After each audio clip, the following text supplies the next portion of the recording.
Bismillahirrahmanirrahim. Alhamdulillahirabbil alamin wassalatu wassalamu ala asyrafil anbiya'i wal mursalin wa ala alihi wa ashabihi wa man tabi'ahum bi ihsanin ila yaumiddin. Rabbi shrah li sadri wa yassir li amri wahlul 'uqdatam min lisani yafqahu qawli. Allahumma 'allimna ma yanfa'una wanfa'na bima 'allamtana warzuqna bi karamatika 'ilma ya rabbal alamin. Allahumma arzuqna 'ilman nafi'an wa rizqan thayyiban wa 'amalan mutaqabbalan. Allahumma amin. Kita lanjutkan kajian Al-Fawaid. Dan kali ini adalah kajian seri ketiga untuk kitab yang agung ini, yaitu kitab Al-Fawaid. Kita akan melanjutkan pembahasan bab ketiga dalam subbab ketiga dalam bab akidah dan tauhid, halaman ke-23 insyaallah. Dan mudah-mudahan kita bisa membaca sampai ke bab berikutnya, subbab berikutnya insyaallah. Dimulai dari 3 hak-hak tauhid. Siapa yang mau membacanya? Silakan.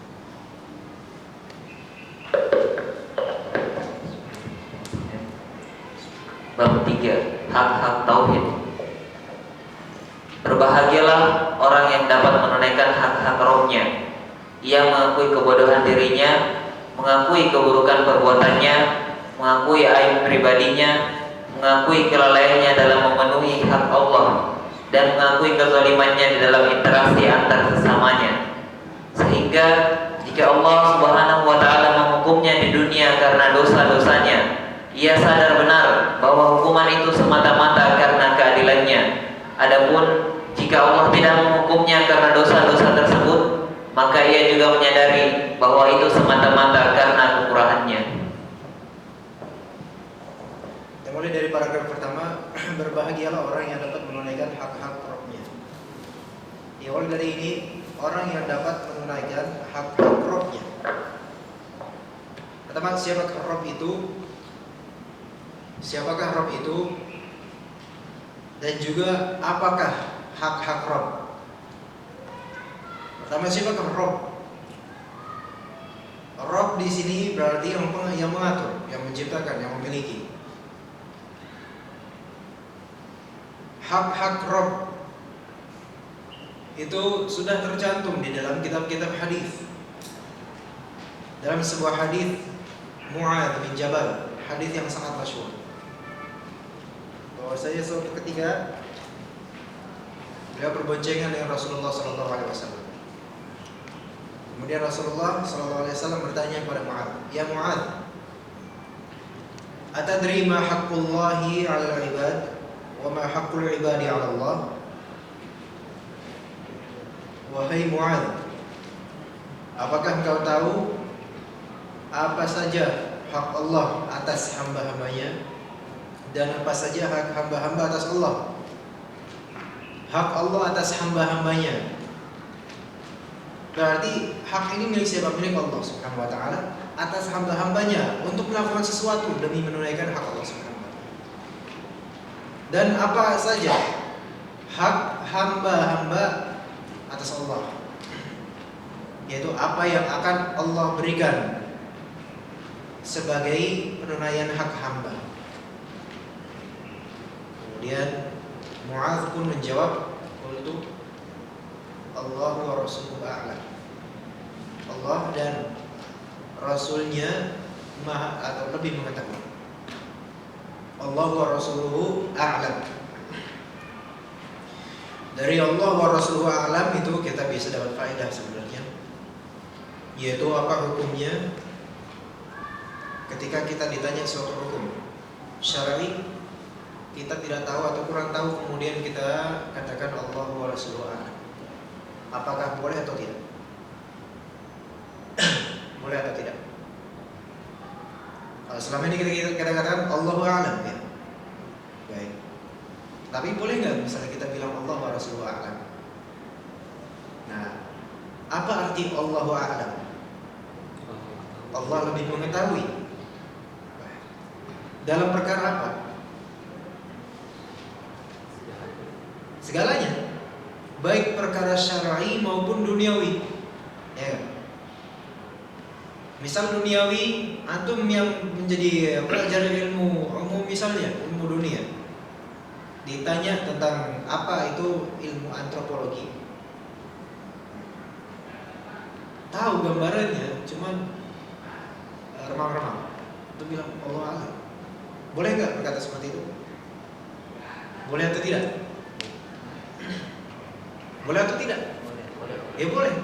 Kenapa nggak boleh? Kenapa nggak boleh? Kan bukankah Allah Subhanahu Wa Taala Maha mengetahui? Nah, dan apakah ada suatu perendahan terhadap hak Allah jika kita katakan Allahu a'lam ketika ditanya ilmu dunia? Nah, beda misalnya kita ditanya tentang kemungkaran. Misalnya apa nama album kedua Raja misalnya? Antum jawab Allah alam. Nah ini pengejekan ini, perendahan. Nah ini nggak boleh. Itu perkara duniawi benar dan Allah Maha tahu tentu saja. Tetapi Allah berlepas dari keburukan-keburukan itu sehingga nggak usah dinisbatkan Allah alam. Nah, sekarang Allah wa Rasuluhu a'lam. Boleh nggak misalnya kita katakan, kita ditanya, siapakah yang pertama kali menciptakan atau memasyhurkan lafal epistemologi? Atau jawab Allah wa Rasuluhu a'lam. Boleh atau tidak? Boleh atau tidak? Siapa yang bisa menjawab? Silakan. Boleh atau tidak? Epistemologi. Ayo. Atau berapa cabang ilmu filsafat Yunani? Antum jawab. Allah wa Rasuluhu a'lam. Tidak boleh. Why? Kenapa? Tidak ada riwayat yang menunjukkan dari Rasulullah belajar ilmu. Tidak ada riwayat yang menunjukkan Bahwa Rasulullah mengetahui. bahwa Rasulullah mengetahui hal-hal semacam itu. Hal-hal semacam itu maksudnya apa nih? Filsafat. Tentang filsafat. Oke. Sekarang itu poin katanya tidak boleh karena tidak ada dalil yang atau hal-hal atau nas yang menunjukkan bahwa Rasulullah mengetahui hal seperti itu. Oke, nanti kita rincikan lagi atau kita bikin kaidah. Sekarang ada seseorang punya handphone, ringtone-nya itu luar biasa, menggoyang. Nah, sholat jemaah bersama kaum muslimin, ada yang telepon dari luar, berderinglah ringtone-nya. Nah, sekarang antum ditanya, apa hukum orang ini? Apakah dia harus mematikan atau diam? Apakah dia diam atau mendiamkan HP-nya? Ya, dia mau mendiamkan sama di sini. Apakah dia diam dan mendiamkan atau membiarkan HP-nya itu berkicau? Atau menjawab Allah wa Rasuluhu a'lam. Boleh nggak? Boleh nggak? Ayo pikir. Boleh nggak menurut antum yang tadi bilang? Dijawab dulu sesuai kemampuan, setelah itu ditambahkan Allah Ta'ala. Allah, iya, dijawab bisa sesuai kemampuan, kemudian antum menjawab antum tambahkan Allah wa Rasuluhu a'lam. Boleh atau enggak? Boleh kan? Ayo, jawab boleh atau enggak? Jangan ganggu, Anda enggak memberikan statement, Anda memberikan pertanyaan bukan untuk diangguki, tapi untuk diacungi jempol, diacungi jari kemudian antum jawab. Boleh atau tidak? Allah wa Rasuluhu a'lam.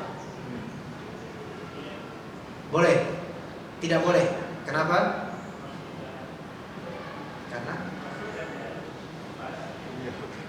saya tidak bisa membaca gerakan mulutnya. Karena Rasulullah sudah tidak ada, sudah wafat. Oke, alasannya bagus ya. Boleh tidak? Atau antum mau bikin perkara baru? Ya, apa? Ya dimatiin aja kan. Dimatiin aja? Iya, HP dimatiin. Terus pengucapan Allah wa Rasulullah alam kayaknya apa ya, karena ada hadis kan baru apa namanya, misalnya ya ada kias Kias. Kias, jadi bikin bisa dimatikan karena kias itu kan Iya, hadis yang Iya, tapi di sini yang dipermasalahkan, kita mengatakan Allah wa Rasuluhu a'lam dalam perkara ini setelah menjawab boleh atau tidak. Nah, gitu.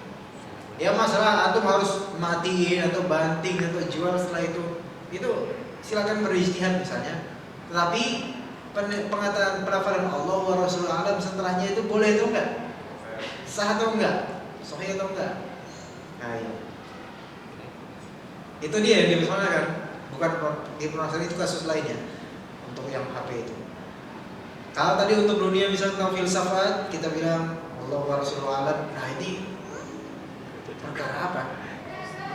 Nah, tapi kalau misalnya untuk yang hukum syar'i atau religius, hukum syar'i, Allah lebih mengetahui dari kita, pasti. Dan Rasulullah SAW lebih mengetahui gak dari kita? Ya, benar gak kalau misalnya kita bilang Allah wa Rasulullah a'lam? A'lam artinya apa? Lebih mengetahui kan? Nah, ya kan? Misalnya anak mewarisi dari ibunya meninggal atau bapaknya meninggal berapa? Antum nggak tahu, antum jawab Allah wa Rasulullah. Boleh nggak? Boleh. Rasul sudah wafat benar, namun memang Rasulullah SAW lebih mengetahui daripada siapapun dari kita, tentu saja, secara mutlak. Apapun hukum syar'i, artinya Rasulullah lebih mengetahui, ya kan? Iya. Nah berarti Allah wa Rasuluhu a'lam masih berlaku nggak sampai sekarang? Masih berlaku. Tetapi bukan berarti dari kalimat Allah wa Rasuluhu a'lam kita mengatakan Rasulullah SAW belum wafat, enggak, bukan gitu. Tetapi pada dasarnya Rasulullah itu lebih mengetahui tentang Islam dan hukum-hukumnya dibandingkan pengikutnya, pastinya. Antum baca syarah Arba'in An-Nawawi hadis kedua karya Syekh Muhammad bin Shalih Al-Utsaimin, antum temukan faedah ini. Nah, itu baru secuplik dari hadis belum lengkap ini. Ya Mu'adz, apakah kamu tahu hak Allah atas hambanya dan hak hamba atas Allah? Maka aku katakan Allah wa Rasulullah. Rasulullah bersabda, "Haqqullahi 'alal 'ibadi ayya'buduhu wa la yusyriku bihi syai'a. Wa haqqul 'ibadi 'ala Allah an la yu'adziba man la yusyriku bihi syai'a." Hak Allah atas hambanya itu yang harus ditunaikan oleh hamba. Mereka itu harus beribadah kepadanya dan tidak berbuat syirik kepadanya sedikit pun. Itu hak Allah Subhanahu wa taala. Mencakup banyak hal. Ketika kita beribadah, baik itu ibadah sunnah ataupun wajib, itu dan juga kita melengkapi ibadah tersebut dengan niat yang ikhlas, berarti kita sedang menunaikan hak Allah Subhanahu wa taala. Nah, kalimat keduanya, dan hak hamba atas Allah itu tidak mengazab siapapun yang tidak menyekutukannya sedikit pun. Kalau misalnya mau selamat dari azab kubur, jangan menyekutukan Allah Subhanahu wa taala. Kalau misalnya mau selamat di akhirat juga jangan menyekutukan Allah Subhanahu wa taala. Nah, enak kan? Gampang, simpel. Hak Allah apa? Kita sembah dan kita ikhlas dalam penyembahan. Sembah di sini macam-macam, bukan sholat aja, zakat, sedekah, pergi haji, mengajar, mencari ilmu, dan banyak semua hal yang bisa dijadikan ibadah. Dan hak hamba yang akan Allah berikan kepada hamba itu adalah surganya, dan tidak akan diazab selama benar-benar bebas dari kesyirikan orang tersebut. Maka Mu'adz berkata, "Ya Rasulullah, afala ubashirun nas?" Wahai Rasulullah, bolehkah aku atau saya memberi kabar gembira ini pada manusia? Rasulullah menjawab, "La tubashirhum fayattakilu." Jangan kamu beritahu mereka dulu, karena mereka tuh akan enak-enak, bermudah-mudah nanti.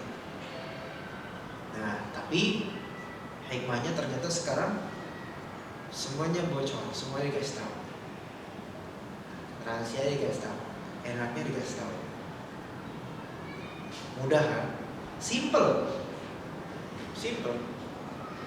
Simpelnya gini, Rasulullah melarang jangan kamu kasih tahu dulu, karena kalau kamu kasih tahu sekarang, orang-orang itu akan apa? Akan bermudah-mudah. Kalau sekarang kita udah tahu, tapi tetap apa? Udah mudah ini, ya jadinya bermudah-mudah. Cuman gini kok ibadah, ya ibadah doang, terus nggak syirik. Udah gampang, udah gitu kok idahnya kalau misalnya mau lolos. Udah kan? Udah. Ya seperti juga surat Al-Asr. Gimana sih caranya supaya kita nggak rugi? Beriman, beramal, dan menasihati, tawasau bil haq, menasihati dengan benar, berdakwah. Udah, iman, amal, dakwah. Ilmu, amal, dakwah. Selesai. Nah, tapi ternyata tidak semudah itu. Karena ini namanya syirik. Syirik itu ada yang syirik besar, ada yang syirik kecil. Syirik kecil itu jadi riya di antaranya, atau sum'ah. Ketika misalnya kita melakukan perbuatan ibadah dan ternyata intinya itu adalah syirik kecil meskipun, maka sudah. Jika dari awal ibadahnya diasaskan oleh syirik, maka tidak diterima dan yang dapat adalah dosa. Karena apa? Karena menyalahgunakan hak Allah Subhanahu wa taala. Nah, kalau kita menyalahgunakan hak orang lain aja tuh orang pasti marah. Apalagi kita menyalahgunakan hak yang wajib kita tunaikan terhadap Allah Subhanahu wa taala. Maka ada akibatnya yang jauh lebih besar. Kayak dikatakan oleh Allah Subhanahu wa taala, innallaha la yaghfiru ay yushraka bihi wa yaghfiru ma duna dzalika liman yasha. Sesungguhnya Allah tidak mengampuni dosa syirik dan mengampuni selainnya bagi yang Allah kehendaki. Maksudnya adalah seseorang mati menabung dosa syirik, itu nggak diampuni. Nah, syirik kita tahu syirik terbagi menjadi dua, syirik besar dan syirik kecil. Syirik besar itu mengkafirkan pelakunya. Ini masalah nanti uzur bil jahal atau nggak tahu atau masalah belum pernah belajar, itu masalah lain. Tapi ini kaidah asasinya begitu. Syirik besar mengkafirkan pelakunya. Syirik kecil tidak mengkafirkan, namun berpotensi tetap untuk mengkafirkan pelakunya. Karena apa? Yang namanya maksiat itu adalah posnya kekufuran. Secara mutlak maksiat apapun. Kaidahnya al-maksiyatu baridul kufri. Maksiat itu adalah posnya kekufuran. Segala maksiat itu kalau diterus-meneruskan ujung-ujungnya bisa kekufuran. Dan intinya maksiat itu, kalau kita perhatikan maksiat, pelanggaran, berarti kufurnya mana? Ya, pelanggaran apapun sebenarnya, kufurnya mana? Nah, tadi sesungguhnya Allah tidak mengampuni dosa syirik bagi yang sudah wafat dan masih menabung dosa syirik, nggak diampuni oleh Allah. Tadi ada syirik besar, tidak diampuni, berarti apa? Kafir. Berarti apa? Antara kubur dapat, keabadian neraka naudzubillah juga dapat. Itu yang syirik besar. Sekarang masalah syirik kecil nih. Apakah mungkin diampuni oleh Allah Subhanahu wa taala jika dia wafat dan belum bertaubat darinya? Mungkin gak diampuni atau nggak mungkin? Nah, ini para ulama berselisih pendapat. Ada yang mengatakan lafal innallaha la yaghfiru ay yushraka bihi itu syirik umum, syirik semuanya, baik yang mengkafirkan pelakunya atau tidak. Jadi misalnya naudzubillah kita masih punya, seseorang muslim masih punya sisa dosa riya dan belum bertaubat darinya, kemudian wafat, Allah Subhanahu wa taala tidak akan mengampuninya. Maksudnya mengampuni dosa riya tersebut. Wa yaghfiru ma duna dzalika liman yasha. Dan mengampuni selain dari dosa syirik kecil itu. Dan itu pun yang Allah kehendaki, jadi enggak mesti semua. Nah, itu pendapat pertama. Pendapat kedua, di antara ulama mengatakan bahwasanya dimaksud di sini yang tidak akan diampuni adalah dosa syirik besar. Adapun dosa syirik kecil, jika Allah menghendaki diampuni. Jadi dua pendapat. Dua pendapat yang wallahu alam mungkin pendapat kedua yang lebih bisa kita ambil, namun tetap saja meskipun kita mengambil pendapat kedua misalnya, syirik kecil itu mungkin Allah Subhanahu wa taala ampuni walaupun seseorang muslim itu setelah wafatnya tidak bertaubat darinya, tapi tetap saja ada lima yasha bagi yang Allah kehendaki. Belum tentu. Jadi jangan pede dulu. Insya Allah diampuni, jangan dulu. Belum tentu. Apalagi meremehkan seperti ini, gimana mau diampuni? Nah itu tentang syirik. Jadi hak Allah atas manusia, atas kita semua adalah kita menunaikan ibadah dan bertauhid. Nah itu hak Allah Subhanahu wa taala. Ia mengakui kebodohan dirinya. Ia mengakui kebodohan dirinya, mengakui keburukan perbuatannya, mengakui aib pribadinya, mengakui kelalaian dalam memenuhi hak Allah, dan mengakui kezaliman di dalam interaksi antar sesamanya. Pertama, ia mengakui kebodohan dirinya. Siapa di antara kita yang lebih mengetahui? Apakah di antara kita, siapa yang paling mengetahui di antara kita di Indonesia? Seberapa pengetahuan kita? Kita akui kebodohan kita. Maksudnya kita akui kurangnya diri kita dari segi pengetahuan, ya.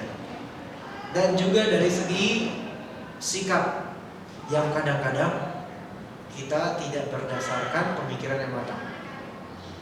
Kemudian mengakui perbuatan buruknya atau keburukan perbuatannya. Nah, keburukan perbuatannya itu seperti dalam khutbah hajah. Innal hamdalillah nahmaduhu wa nasta'inuhu wa nastaghfiruh wa na'udzu billahi min syururi anfusina. Keburukan diri kita. Wa min sayyiati a'malina, dan dari keburukan perbuatan kita. Cocok. Mengakui aib pribadinya, karena tiada manusia bahkan tiada makhluk melainkan Allah Subhanahu wa taala tidak menciptakannya sempurna 100%. Kenapa? Karena ketidaksempurnaan yang Allah berikan kepada manusia adalah kesempurnaan hikmah Allah Subhanahu wa taala. Ya, tentu saja kalau kita sempurna semua. Loh, gimana? Nah, tetapi yang Allah berikan kepada kita itu yang terbaik bagi kita. Dan itulah kemahasempurnaan Allah Subhanahu wa taala. Laqad khalaqnal insana fi ahsani taqwim. Dan kami telah menciptakan manusia dengan takwim, bentuk yang terbaik. Antum bandingin sama bentuk jin misalnya. Ada di sini yang mau jadi pocong mirip? Enggak ada. Yang mau mirip kuntilanak? Enggak ada. Itu pun kuntilanak aslinya mungkin lebih mengerikan daripada itu. Enggak ada. Ada yang mau berbentuk ular di sini? Enggak ada. Mau berbentuk naga gitu? Enggak ada di sini. Tapi yang kita punya sekarang itu yang terbaik. Setelah itu apa ayatnya? Al-Fatihah fi ahsani taqwim. Tsumma radadnahu asfala safilin. Kemudian kami radadnahu, diturunkan. Asfal itu paling rendah.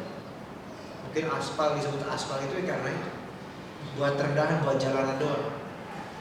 Asfal safilin. Safil rendah. Asfal paling rendahnya yang rendah. Jadi aspal itu artinya, kalau misalnya dalam bahasa Arab itu, bahasa Inggris, superlatif. Superlatif itu berarti atau paling. Ya. Sekarang safilin itu hal-hal yang rendah. Berarti kemudian kami turunkan dia ke serendah-rendahnya kerendahan. Kenapa? Karena menyalahgunakan, karena membangkang, karena terkena godaan. Berarti kita harus mengakui kebodohan kita dan mengakui keburukan perbuatan kita, mengakui aib pribadi kita masing-masing ada. Kadang kalau misalnya kita nggak sibuk mengurusi aib orang, itu lebih tenang diri kita, yakin.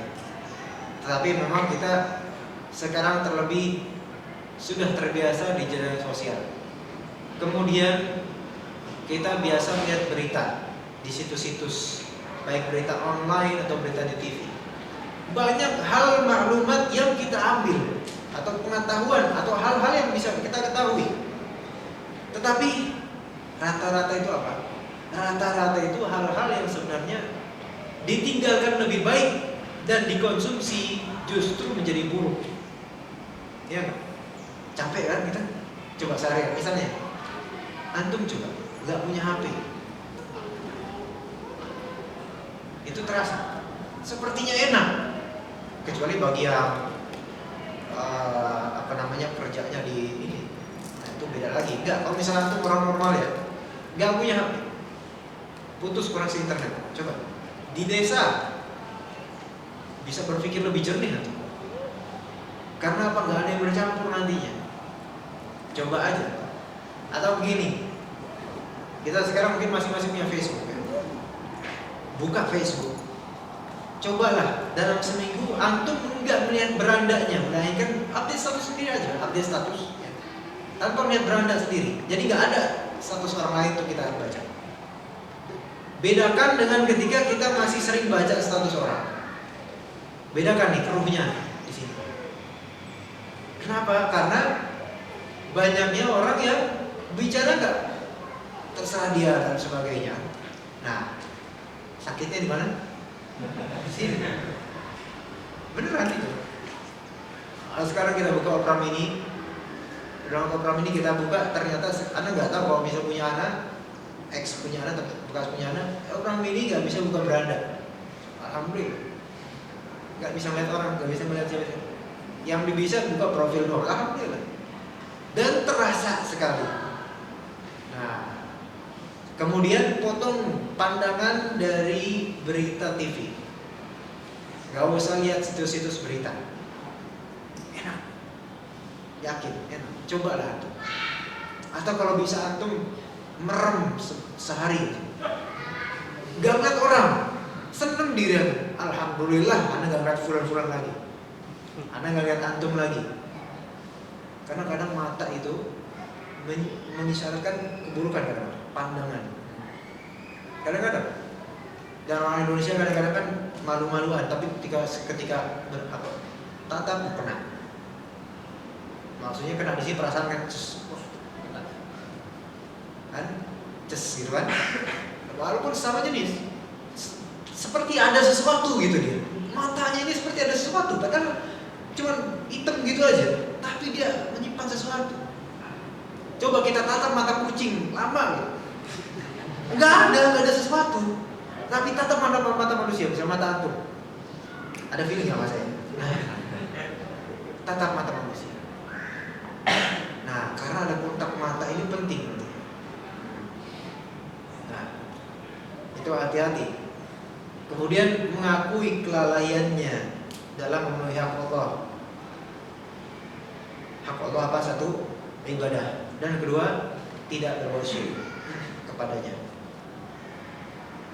Kelalaian kita, imma kelalaian dalam beribadah secara tata caranya atau bentuknya, imma dari segi keikhlasannya. Dua. Kembali ke kalimat syahadat. Asyhadu an la ilaha illallah wa asyhadu anna Muhammadar Rasulullah. Imma kita di asyhadu an la ilaha illallah yang kurang, imma di asyhadu anna Muhammadar Rasulullah yang kurang. Maksudnya apa? Imma kita ikhlasnya yang kurang, imma kita ittiba sunnahnya yang kurang. Itu maksudnya. Mengakui kelalaiannya dalam memenuhi hak Allah. Imma kita kurang memenuhi hak Allah dalam keikhlasan, imma kita kurang memenuhi hak Allah dalam ittiba, pengikutan terhadap Nabi. Nah, ikhlas berkaitan dengan qaul. Ittiba berkaitan dengan ma'rifat, pengetahuan kita. Gitu. Kalau misalnya ikhlas saja tanpa ittiba, memang ikhlas, tetapi ittiba tidak ada karena bodoh, nggak tahu. Berarti bakal terjerumus ke bidah. Kalau misalnya ittibanya ma'rifat banyak, tahu banyak tentang sunnah, tentang amal, tentang ini, tetapi tidak ikhlas, jatuhnya mana? Syirik. Imma syirik, imma bid'ah. Nah itu yang musuh kita semua. Dan mengakui kezalimannya di dalam interaksi antar sesamanya. Nah, setelah kita mengakui diri kita rendah, penuh keburukannya, juga kurangnya kita hablum minallah, sekarang mengakui kurangnya kita dalam hablum minanas, kezaliman di dalam interaksi antar sesamanya. Seperti sabda Nabi, la yahillu li muslimin ayyahjura akhahu fawqa thalath. Tidak halal bagi seorang muslim mengasingkan saudaranya lebih dari 3 hari. Lebih dari 3 hari diasingkan karena apa? Karena marah. Tapi kadang pengasingan itu terkadang disengaja itu membawa maslahat agar apa? Agar yang diasingkan bertaubat dan berfikir. Makanya ada dalam syariat namanya hajar. Hajar itu pengasingan. Orang misalnya suka berbuat onar, kita asingkan ke Nusa Kambangan misalnya, bersama ular kobra misalnya, biar nyaho, gitu kan? Akhirnya taubat insya Allah. Diasingkannya lebih dari 3 hari. Kalau 3 hari doang nggak bisa hidup ya. Ya sampai ya jangan sampai mati sebenarnya. Terus hidup di situ biar sadar dia. Ya itu hajar. Nah itu namanya hajrul fa'il atau hijratul fa'il. Jadi ini pengakuan, dan pengakuan bahasa Arabnya adalah i'tiraf. Dan Allah Subhanahu wa taala menyukai para hambanya yang mengakui kesalahan dan kebodohan dan kekurangan dirinya, kemudian memuji Allah Subhanahu wa taala. Oleh karena itu sebagaimana yang berkali-kali mungkin Anda sampaikan, di antara doa atau pembuka doa yang terbaik sebelum kita doa pada inti permasalahan kita adalah doa Dzul An-Nun. Apa artinya? Doa apa itu? La ilaha illa anta subhanaka inni kuntu minadz zalimin. La ilaha illa anta, tiada ilah yang berhak disembah selain Engkau ya Allah. Subhanaka, maha suci Engkau dari yang mereka persangkakan dari kesyirikan dan kekufuran. Ini sesungguhnya aku kuntu minadz zalimin. Aku termasuk dari golongan orang-orang yang zalim. Nah di sini i'tiraf, mengakui kezaliman diri di hadapan Allah Subhanahu wa taala. Itu satu. Yang kata Nabi, kalau antum ya wahai kaum muslimin memakai doa ini sebelum doa permasalahan antum, itu akan diistijabah. Rajanya istighfar. Apa rajanya istighfar? Sayyidul istighfar maksudnya. Allahumma anta rabbi la ilaha illa anta khalaqtani wa ana 'abduka. Khalaqtani. Nih, 3 kalimat pertama itu pengakuan kepada Allah. Setelah 3 kalimat pertama apa? Baru memulai perendahan diri kita. Kita saksikan. Allahumma anta rabbi. Ya Allah, Engkaulah Rabbku. Pengakuan bukan pengakuan. La ilaha illa anta, tiada ilah yang berhak disembah selain Kau. Pengagungan itu. Khalaqtani, Engkau menciptakan aku. Pengagungan bukan pengagungan, tauhid. Penciptaan. Wa ana 'abduka, dan aku adalah hamba. Perendahan untuk kita. Wa ana 'ala ahdika, dan aku ada dengan perjanjian dengan, berarti connected dengan Engkau ya Allah. Ya enggak? Dipahami? Pertama kita mengagumi Allah, mengagungkan Allah, kemudian merendahkan diri kita, kemudian kita katakan ada hablum minallah. Ya. Nah, sebagaimana surat Al-Fatihah yang tadi ikut tafsir Al-Aisar itu seperti ini juga kaidah. Al-Fatihah. Pertama apa? Alhamdulillahirabbil alamin, ya. Pengakuan terhadap Allah bukan pengakuan terhadap Allah. Ar-Rahmanir Rahim. Pengakuan terhadap Allah? Iya. Maha Pemurah, Maha Pengasih lagi dan sebagainya.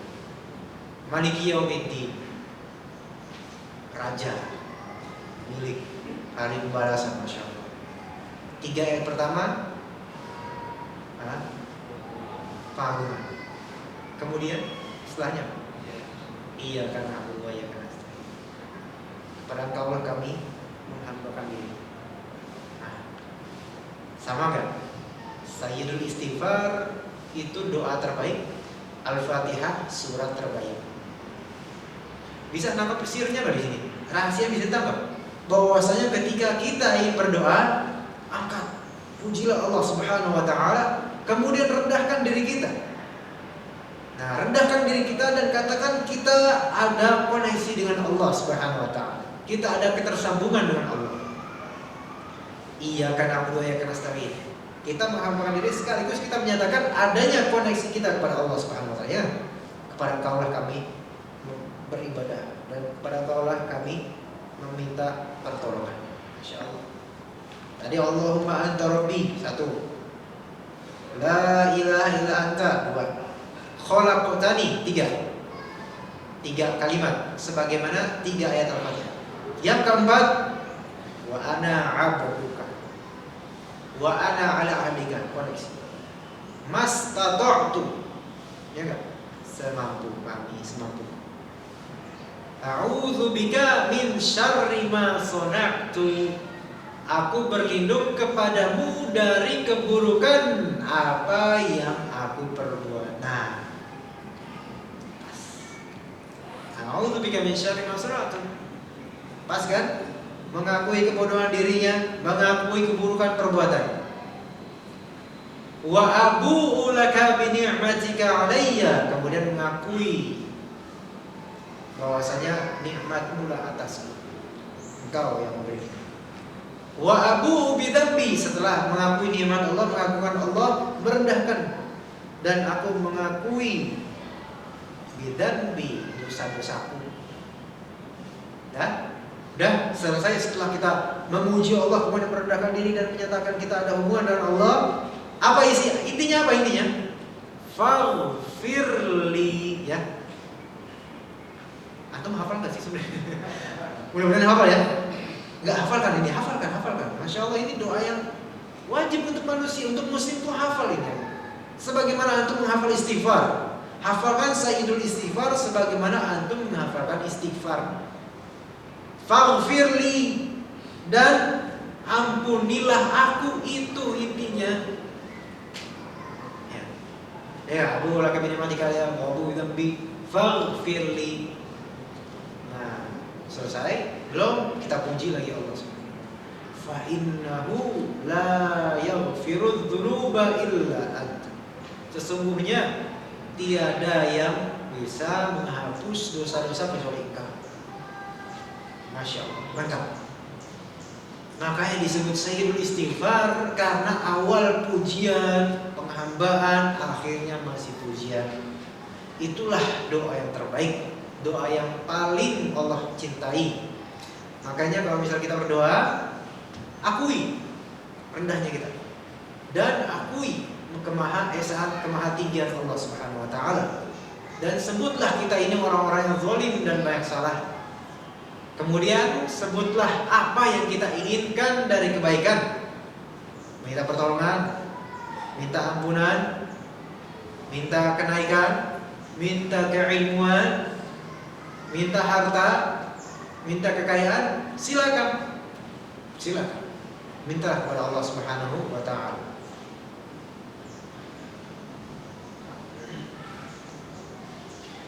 Dalam Musnad Ahmad ada beberapa riwayat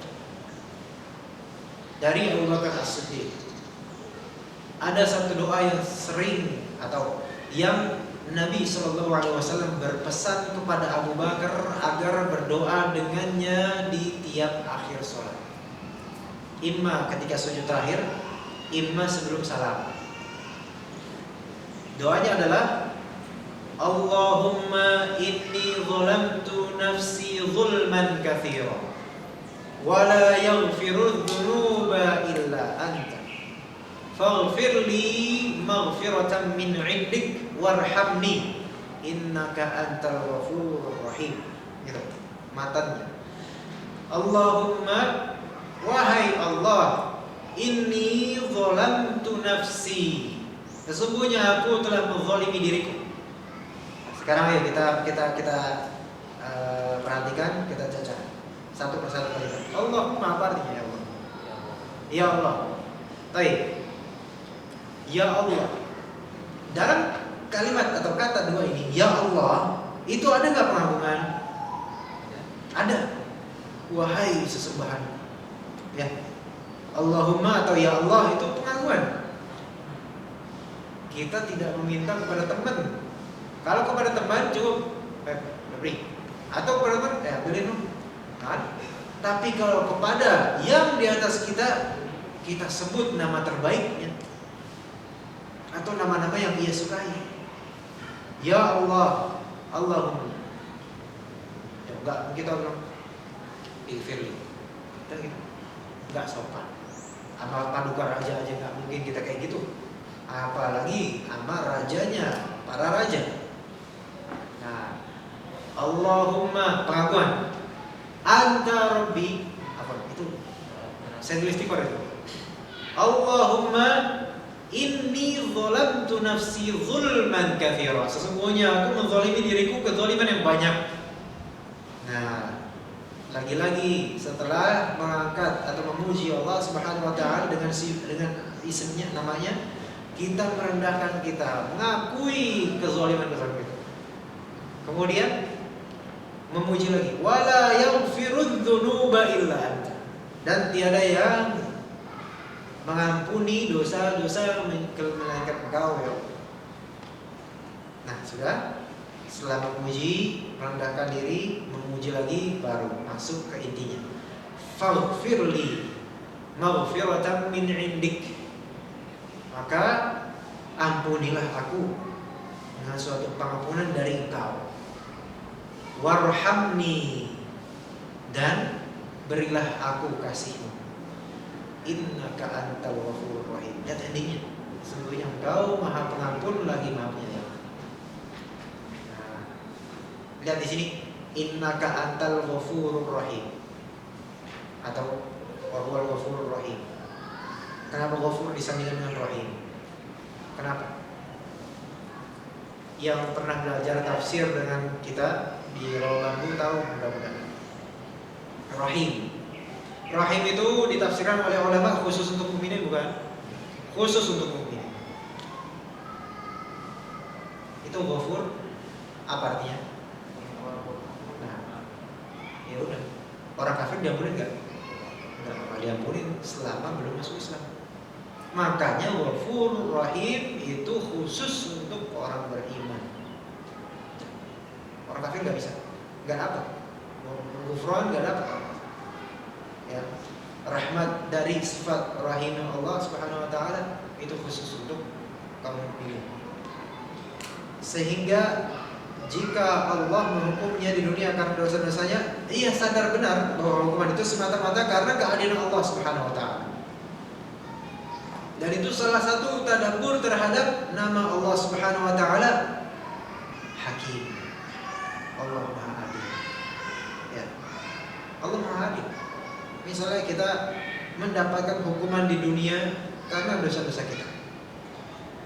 Yang pertama, kita husnudzon kepada Allah selagi kita suudzon pada diri kita. Nah itu, jadi kita menemukan, oh ini karena dosa-dosa saya. Supaya apa? Supaya saya introspeksi diri dan kembali kepada Allah Subhanahu wa taala.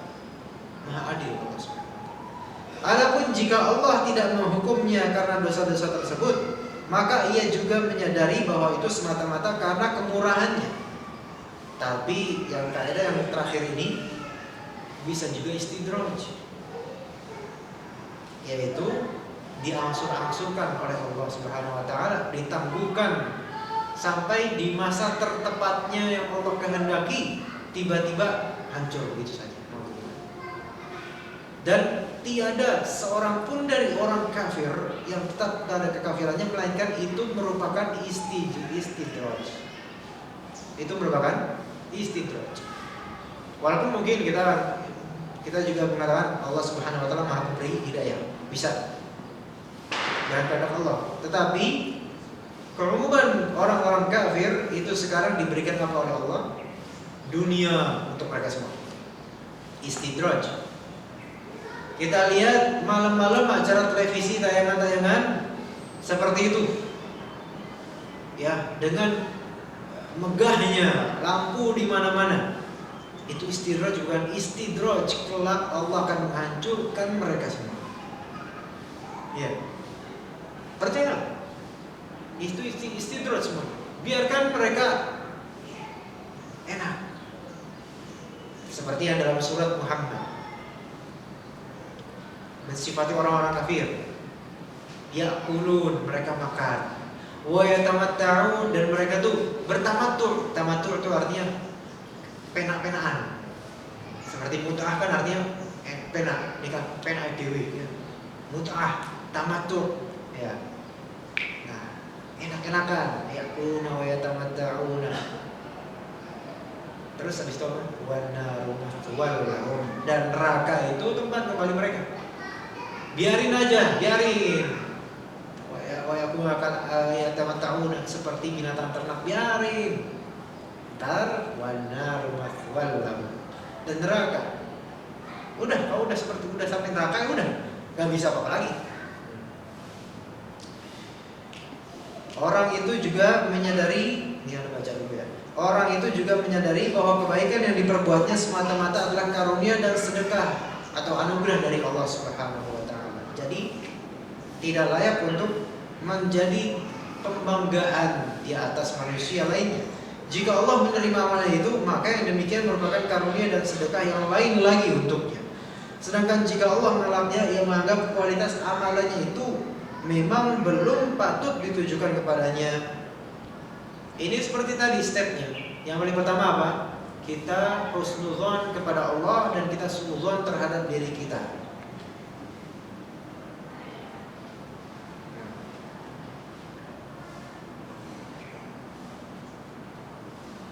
Apabila orang itu melakukan suatu perbuatan dosa, hal itu diyakini sebagai akibat jauhnya ia dari Rabb-nya, sehingga dia mengabaikannya dan tidak menjaganya lagi. Sebagaimana iman itu yazid wa yanqus. Iman itu menurun bisa dan bertambah, menurun dengan kemaksiatan dan bertambah dengan ketaatan. Nah, ketika melakukan suatu perbuatan dosa itu sebenarnya bercabang. Dosa itu bercabang sebenarnya. Ketika kita berbuat dosa itu seperti khamar, ya, akan bertalian ke perbuatan lainnya. Nah itu kita yakini, dan tiada seorang pun dari kita kecuali pernah berbuat dosa, dan kita yakini itu dalam kondisi keimanan kita kurang atau ternafikan. Makanya dalam sabda Nabi, la yazni zani hina yazni illa la yazni zani hina yazni wa huwa mu'min. Tidaklah seorang pezina ketika dia berzina itu dikatakan beriman. Dinafikan keimanannya. Kenapa? Karena dia tidak dekat dengan Allah. tidak digunakan keimanan, dilepaskan keimanan. Juga sarif atau pencuri. Orang tersebut menyadari bahwa semua itu merupakan salah satu perwujudan keadilan Allah bagi dirinya, sehingga ia pun merasa butuh terhadap Rabbnya dan merasa telah menzalimi diri sendiri. Telah menzalimi diri sendiri. Kalau misalnya seorang manusia berdosa, kalau dipikir-pikir kita berdosa itu ada hikmah. Supaya apa? Supaya berpikir. Supaya apa? Supaya kita kembali kepada Allah Subhanahu wa taala. Dan kita sering berdoa, Allahumma ja'alni minat tawwabina wa ja'alni minal mutatahhirin. Apa artinya itu? Sering ngomong seperti itu habis wudu misalnya, tapi ternyata nggak tahu. Nah, ini dia masalah.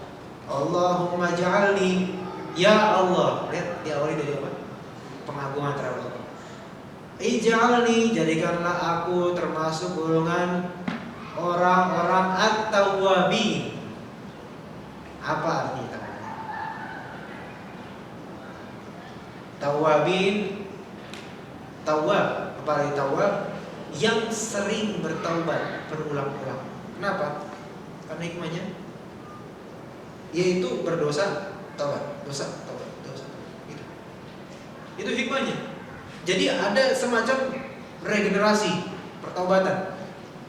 Ada revolusi baru. Nah, setelah hancur taubat, bangun lagi. Hancur lagi taubat, bangun lagi. Begitu, tawab. Ya, jadi bukan sekadar taib, yaitu yang taubat gitu, tapi tawab, sering bertaubat, dan Allah Subhanahu wa taala mencintai itu. Dapat dosa, melakukan dosa, merasa bersalah, kemudian bertaubat. Tapi kemudian terjerumus lagi, merasa bersalah, bertaubat. Dalam artian ini memang bukan taubat-taubat bohong-bohongan, tapi benar taubat. Namun ternyata kemudian godaannya terlalu banyak. Ya, misalnya di kampus yang banyak misalnya bertebaran, bergentengan akhwat atau perempuan. Di mana itu? Di mana kampusnya? Di sini. Nah, misalnya sekali kuat, taubat. Besoknya susah terjerumus lagi, terus kayak gitu. Tapi bukan berarti main-main. Memang karena kondisi yang sulit. Nah itu. Nah, di sini Anda nggak menganjurkan, udah keluar aja, bukan? Udah putus aja, saya putus dari kampus. Enggak, bukan itu.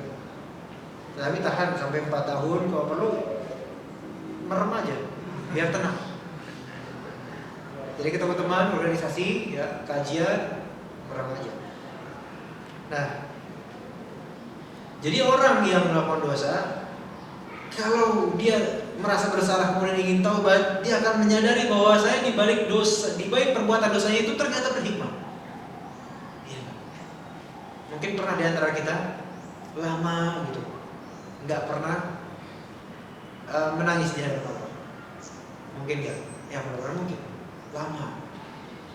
Kemudian yang kita rasakan apa? Seperti ada rasa kangen, rasa rindu. Sepertinya tuh saya ingin mendapatkan air mata saya dulu.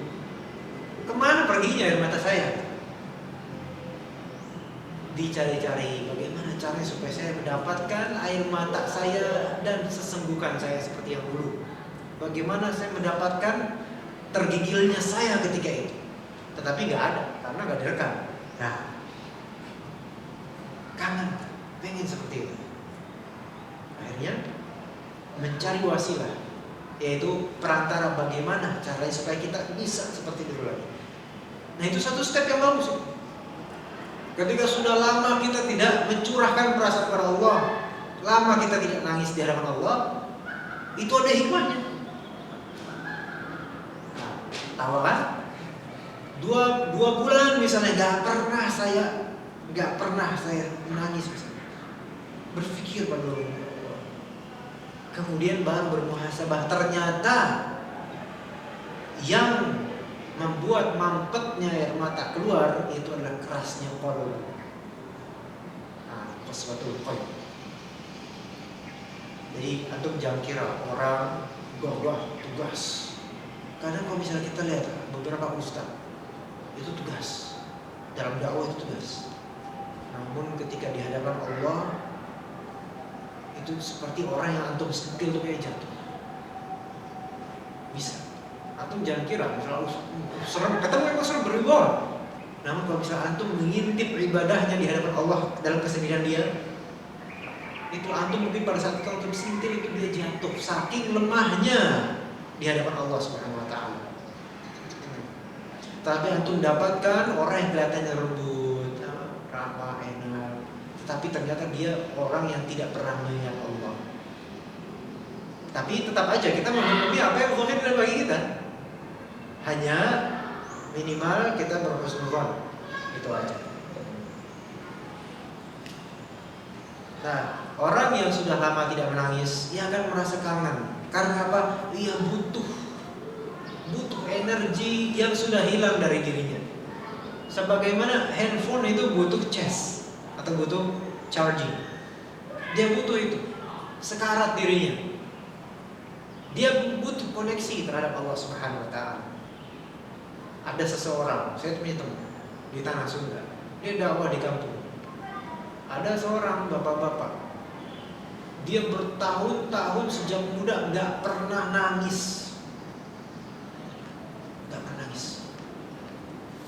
Tapi dia pengen nangis. Dia tanya ke teman saya, Ustaz, saya itu pengen sekali nangis, tapi saya nggak bisa.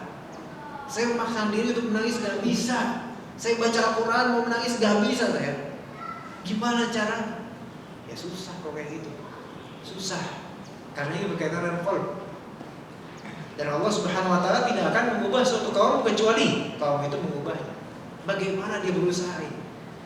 Tetapi cari wasilahnya. Dan Allah Subhanahu wa taala Maha tahu isi hati orang. Sehingga suatu hari ketika bapak-bapak ini ikut kajiannya, teman saya kebetulan, dan ini takdir Allah, sedang membahas masalah orang tua, masalah ibu. Akhirnya dam yang telah lama membeku airnya atau tertahan tumpahannya selama bertahun-tahun tertumpah dia di majlis itu karena mengingat siapa? Orang tua. Nah, memang kalau misalnya kita bicara tentang orang tua, orang fasik sekalipun, yang fajir sekalipun, yang suka maksiat, bahkan orang kafir sekalipun, itu Allah berikan atuf, rasa lembut terhadap orang tua. Ada rasa itu. Itu fitrah. Fitrah, sebagaimana orang tua secara fitrah mengasihi anaknya, dan juga sebaliknya.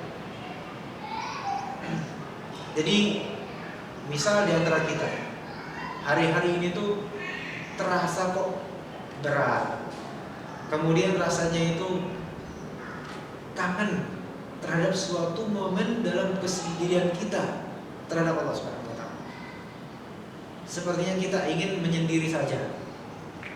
Problematika ini dan itu sepertinya ingin dilupakan sejenak. Lama kita nggak memberikan curahan hati kepada Allah Subhanahu wa taala. Sementara tiap hari kita curahkan apa yang kita rasakan kepada manusia. Itu kembali. Berarti dia kurang beristi'anah kepada Allah Subhanahu wa taala. Sehingga Allah Subhanahu wa taala menjadikan jalannya itu berat. Ibarat orang yang jalan di kakinya itu ada barbel besar, itu susah. Karena tidak meminta Allah melepaskannya. Maka kita minta Allah lepaskan itu semua. Kita ceritakan kepada Allah Subhanahu wa taala semua problematika kita. Dengan memujinya sebelumnya, dan juga dengan mengakui ini juga akibat saya, akibat hambamu ini ya Allah. Akui. Berserah diri. Karena itulah Islam. Karena Islam asalnya adalah istislam, yaitu berserah diri. Kita berserah diri pada Allah. Kita serahkan kepada Allah. Karena kalau kita semua yang megang pendapat itu berat. Imma qaswatul qalb, kekerasan hati, yang kemudian akan mengakibatkan kematian hati. Mengandalkan diri sendiri, nggak ada tawakal kepada Allah, nggak meminta kepada Allah, itu bahaya, bahaya. Harus dicairkan. Itu bahaya. Tadi saya bilang bahaya, benar bahaya kan? Nah. Kalaupun Allah mengampuni dosanya, maka itu semata-mata karena kebaikan dan kemurahan Allah Subhanahu wa Ta'ala. Untuk paragraf kedua itu ada faedah. Kita kadang mendengar, jika ada yang benar maka itu dari Allah, jika ada kesalahan maka itu dariku atau dari saya. Ya, sering dengar itu di khutbah-khutbah. Apakah itu wajib? Enggak wajib. Apakah itu ada tuturannya dari salaf? Ada. Jadi itu bukan buat-buatan retorika orang-orang sekarang, bukan. Tapi itu sudah ada di kaum salaf. Alhamdulillah ditemukan dari Sya'bi dalam kitab Musannaf Ibnu Abi Syaibah, juga dalam Sunan Ad-Darimi dan dalam kitab-kitabnya Imam Al-Baihaqi. Dari Sya'bi, beliau berkata bahwasanya Abu Bakar suatu hari diminta pendapat tentang kalalah. Itu salah satu bagian dari ilmu waris. Ra'aitu fil kalalati ra'yan. Aku punya satu pendapat tentang kalalah. Namun bukan itu ibrohnya sekarang. Ibrohnya adalah beliau berkata radhiyallahu anhu, fa in yaku shawaban fa min indillah wa in yaku khata'an fa min qibali wasyaitan. Jika itu benar pendapatku maka itu dari Allah, dan jika salah pendapatku maka itu dariku dan dari syaitan. Dariku dan dari syaitan. Berarti ini tawadhu, merendahkan diri. Dan alhamdulillah pendapat beliau lah yang sahih. Juga Ibnu Mas'ud juga berkata semisal itu, diriwayatkan oleh Abu Daud dan disahihkan oleh Imam Al-Albani. Jadi para sahabat, para salaf pun menggunakan kalimat serupa. Untuk apa? Untuk mengagungkan Allah Subhanahu wa taala dan merendahkan diri setelah kita berbicara tentang sesuatu yang kita dapat. Nah, sebagai bentuk tawadhu kita di hadapan Allah dan juga di hadapan manusia. Ya.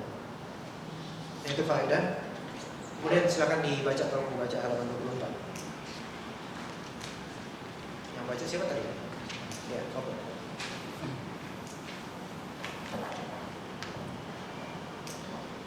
Inti permasalahan ini, hamba yang mampu menunaikan hak-hak Robnya akan memandang Robnya selalu berbuat baik kepadanya, dan sebaliknya, ia memandang dirinya selalu berbuat buruk, lalai, dan suka menyepelekan. Dengan perspektif tersebut, dia menyadari bahwa segala hal yang membahagiakannya semata-mata merupakan karunia dan kebaikan dari Robnya, sedangkan segala hal yang menyedihkannya tidak lain karena dosa-dosanya, dan itulah wujud keadilan Allah terhadap dirinya. Teruskan. Dengan sikap seperti ini, apabila hamba yang mencintai Allah melihat orang-orang yang mereka cintai meninggal, dia akan berdoa, semoga Allah memberikan anugerah kepada roh-roh yang menghuni jasad-jasadnya. Demikian pula seorang yang dikasihi Allah, meskipun jasadnya telah bertahun-tahun berkalang tanah, ia akan mengingat betapa indahnya buah ketaatannya kepada rohnya di dunia. Dia juga akan mengingat kasih sayangnya kepada dirinya, serta mengingat rahmat dan anugerahnya kepada roh yang dahulu mendiami tubuh yang telah hancur itu. Baik, inti permasalahan ini, hamba yang mampu menunaikan hak-hak Robnya akan memandang Robnya selalu berbuat baik kepadanya. Dan sebaliknya, ia memandang dirinya selalu berbuat buruk, lalai, dan suka menyepelekan. Ini perhatian kaidah ini.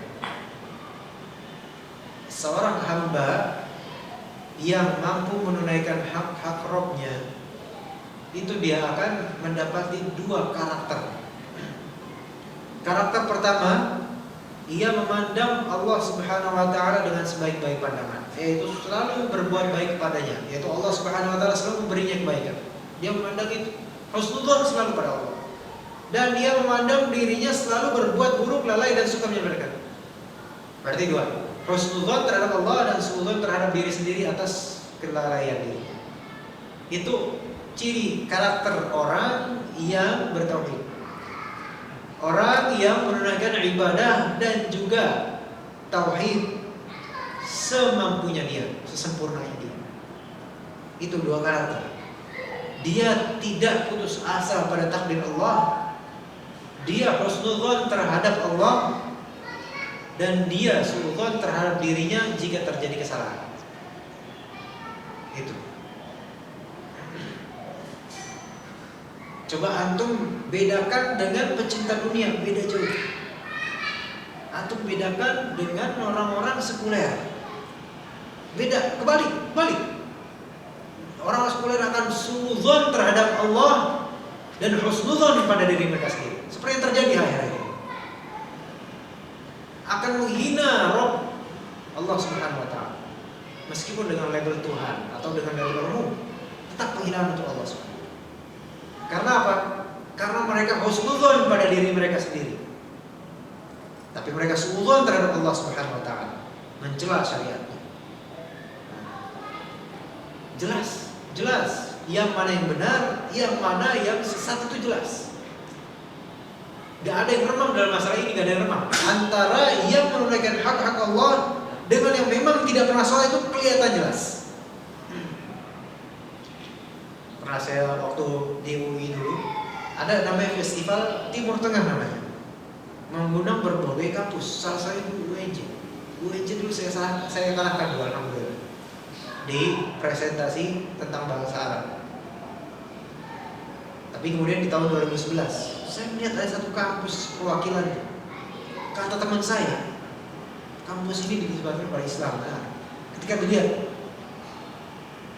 akhlaknya, kalimat-kalimatnya, ketawanya dan sebagainya, nggak ada cahaya wudhu di muka itu, nggak ada. Cahaya Islam itu nggak ada di muka-muka anak-anak ini. Tetapi membawa panji kampus Islam, nggak ada. Karena apa? Orang yang menunaikan hak-hak Allah dengan yang tidak itu jelas. Dan antum pun seringkali merasakan siapa aja sih di sini atau di sekitar antum yang tidak sholat, tidak punya adab, tidak pernah belajar, jelas kelihatan. Namun karena kita sesama manusia, kita membangun pertemanan, tapi jelas. Karena Allah Subhanahu wa taala jika ingin merendahkan suatu kaum, itu akan memberikan mereka sesuatu yang indah, yang membuat mereka senang semua. Ya. Senang, biasa. Istidraj seperti yang tadi kita bilang. Sampai kita melihat mereka itu kufur nikmat, bahkan bukan kufur nikmat saja, kufur billah. Karena beda dengan kufur nikmat dengan kufur billah. Kalau kufur nikmat itu masih mengkufuri nikmatnya. Namun kalau kufur billah mengkufuri pemberi nikmat. Beda. Yang kufur nikmat itu yang masih kita katakan muslim. Kalau kufur terhadap mun'im, yaitu Allah Subhanahu wa taala, keluar. Kelihatan Allah akan menghinakan mereka semua.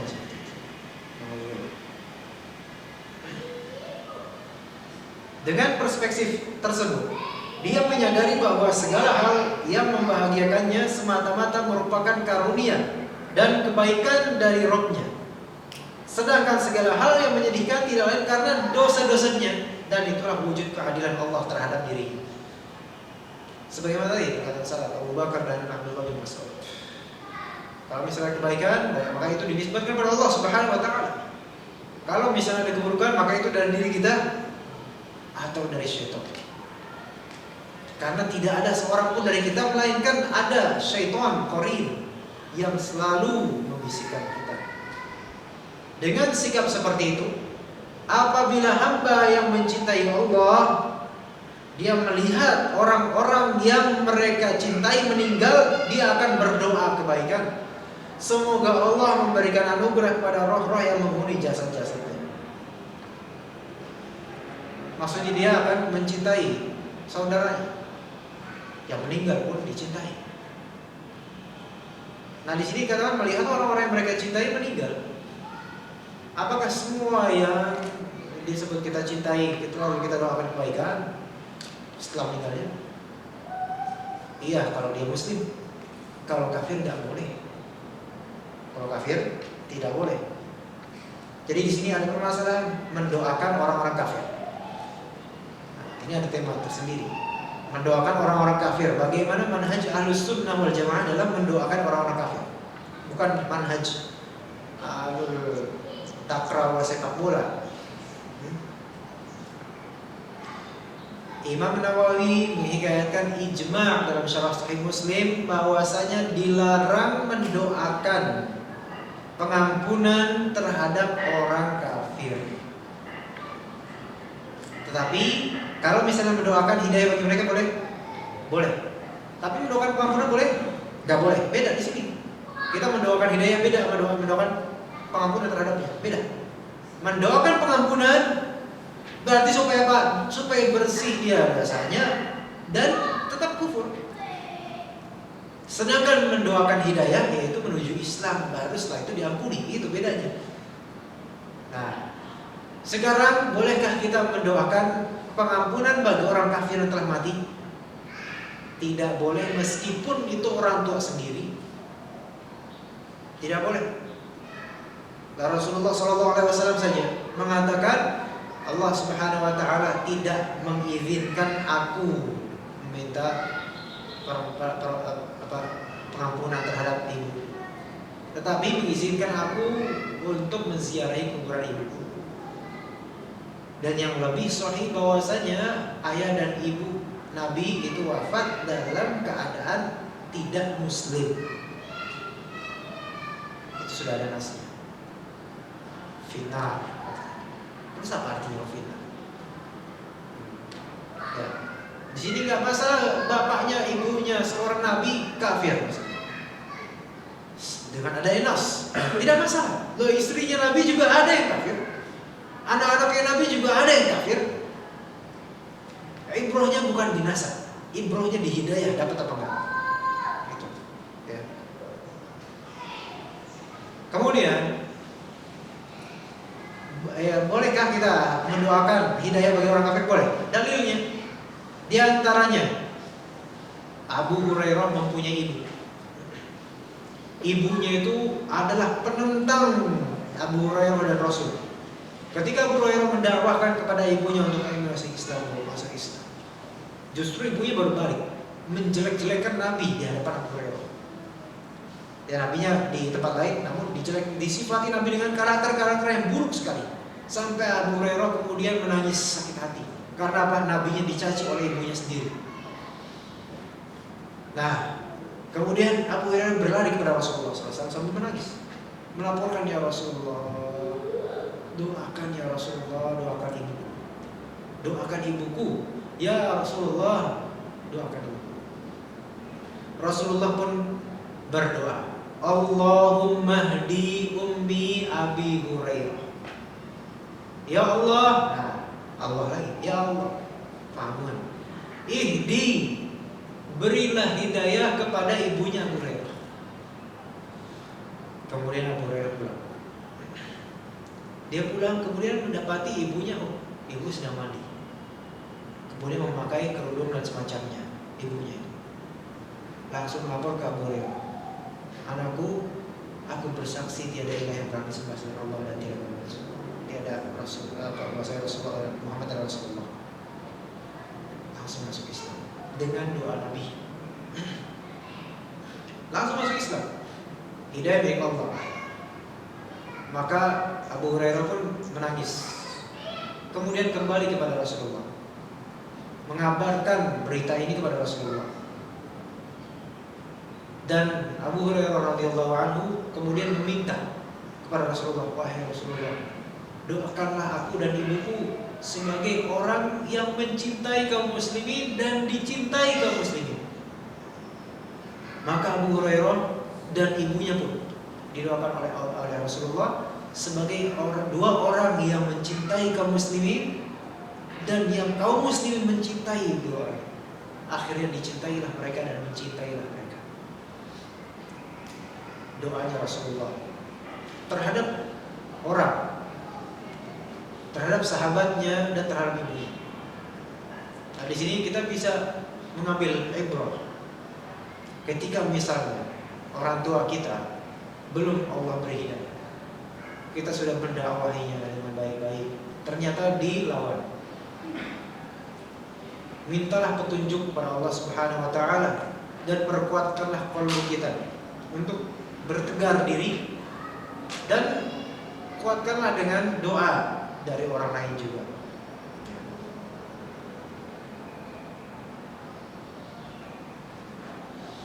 Karena qalb disebut qalb karena inqilabnya, yaitu apa? Mudah bolak-balik. Seseorang yang tadinya melawan sekali, sangat melawan, bisa menjadi orang yang sangat berteman. Makanya kita diperintahkan untuk mencintai teman sekadarnya dan membenci musuh sekadarnya. Sekadar hak dia dibenci, jangan berlebihan. Karena suatu saat bisa saja dia berbalik. Yang menjadi tadinya teman ternyata adalah musuh dalam selimut, dan yang tadinya musuh ternyata dia mengetahui kebaikan kita dan menjadi teman kita.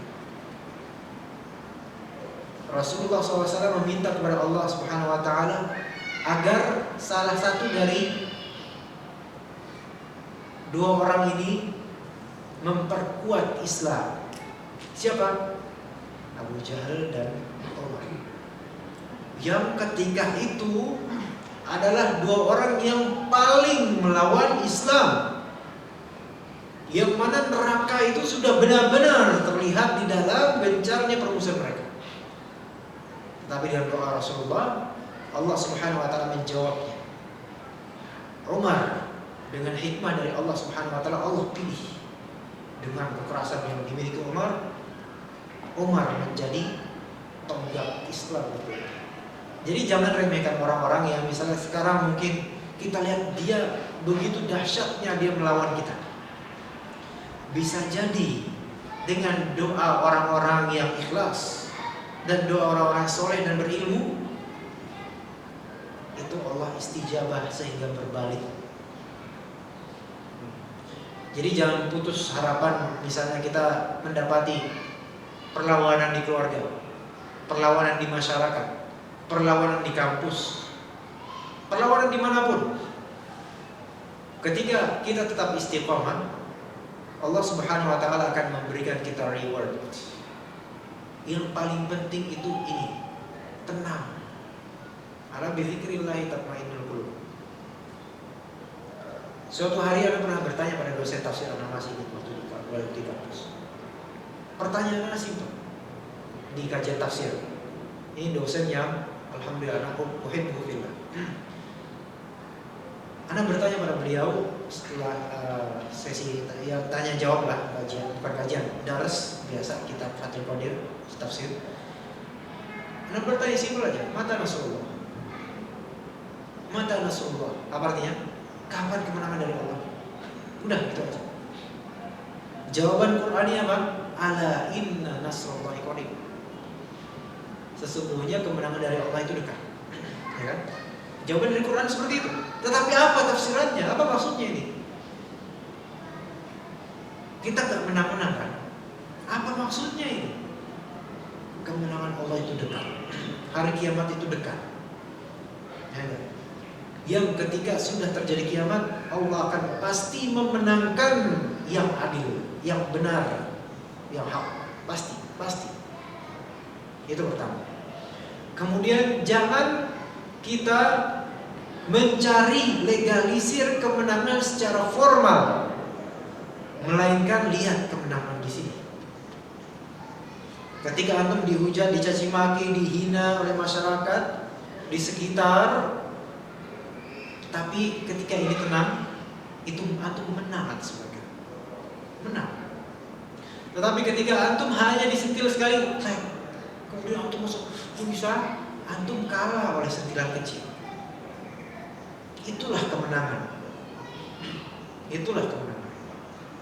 Dan itu baru satu kemenangan di hati. Insya Allah, kalau terus bersabar bahkan sampai ridho terhadap qadarullah, tunggulah kemenangan berikutnya. Jadi bersabarlah jika kita mendapatkan ujian yang sangat-sangat dahsyat. Setiap orang punya ujian. Setiap orang punya ujian. Setiap orang punya pikiran. Setiap orang punya permasalahan. Kadang di antara kita ada yang berpikir orang tua kita ternyata belum Allah beri hidayah. Kadang di antara kita yang berpikir anak kita begitu bandelnya di sekolah dan di rumah. Dan juga pikiran-pikiran lainnya. Semua itu kalau difikirkan kita bisa stres. Dan alhamdulillah kita masih bisa berjalan. Kenapa? Allah Subhanahu wa taala memberi kita rahmat. Itu pun di antara kita ada yang jarang berdoa. Jikalau misalnya kita menyempatkan berdoa bertubi-tubi kepada Allah Subhanahu wa taala, terus continue, itu insya Allah akan diberikan jawabannya. Minimal kemenangan pertama, kemenangan di qalb. Kemenangan kedua, kuncinya terlihat di realita jawabannya. Insya Allah akan ada jawabannya. Baik, tadi tentang doa. Kemudian semoga Allah, atau demikian pula seorang yang dikasihi Allah meskipun jasadnya telah bertahun-tahun berkelatanan, ia akan mengingat betapa indahnya buah ketaatannya kepada Rabb-nya di dunia. Dan dia juga akan mengingat kasih sayangnya pada dirinya serta mengingat rahmat dan anugerahnya kepada roh yang dahulu mendiami tubuh yang telah hancur itu.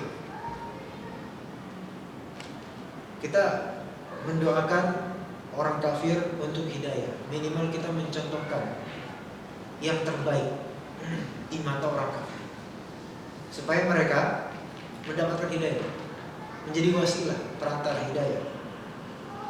Tidak masalah kita mengatakan, ya Allah berikanlah hidayah pada si fulan, pada sang fulan atau si fulan. Tidak masalah. Tadi pagi jam 2 3 jin masuk Islam. 3 jin masuk Islam. Alhamdulillah. Maksudnya apa? Ini bukan lawakan ini. 3 jin masuk Islam. Alhamdulillah. Allah masukkan mereka ke Islam. Alhamdulillah. Ya dengan perantaraan alhamdulillah. Dan sebelumnya Anda doakan masing-masing mereka, ya Allah berilah jin ini hidayah.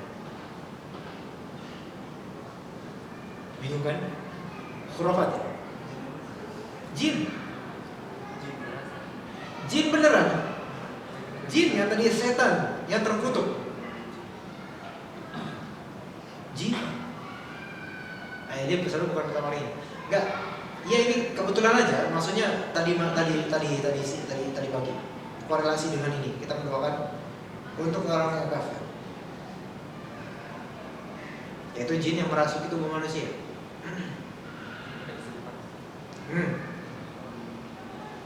Dan yang banyak jin ganti-gantian.